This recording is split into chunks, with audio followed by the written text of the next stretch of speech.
Good day everyone, today is Thursday, June the 30th. My name is Rafi Boyajian, currency analyst at xm.com, here to provide you with your Forex news update. Currency markets maintained their calm on Thursday as investors turned increasingly hopeful that central banks would maintain or expand accommodative monetary policy following the Brexit vote.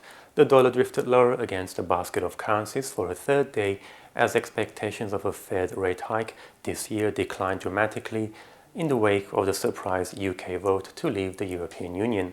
The greenback was slightly down against the yen at 102.54 in late Asian trading today, while the euro was hovering around $1.11. The pound pulled away from yesterday's high of $1.3532 to drop to $1.3362 in today's Asian session, but bounced back to around $1.3430 at the start of European trading. A YouGov poll showing that consumer confidence in the UK fell in the days after the Brexit vote weighed on sterling.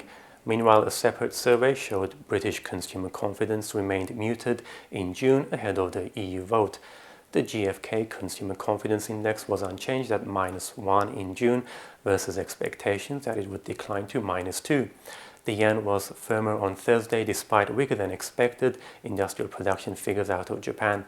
Industrial output in Japan tumbled by 2.3% month-on-month in May, according to the preliminary estimate, as exports fell sharply.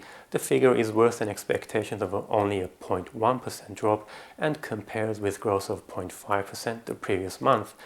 The Australian and New Zealand dollars fell back today as the antipodium currencies pared back some of their two-day gains.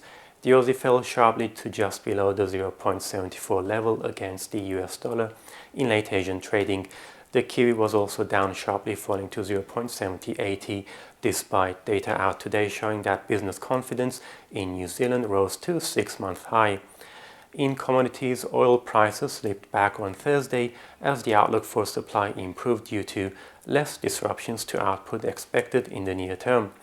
WTI futures were down at just above $47 a barrel, having risen sharply yesterday following a bigger than expected drop in US oil inventories.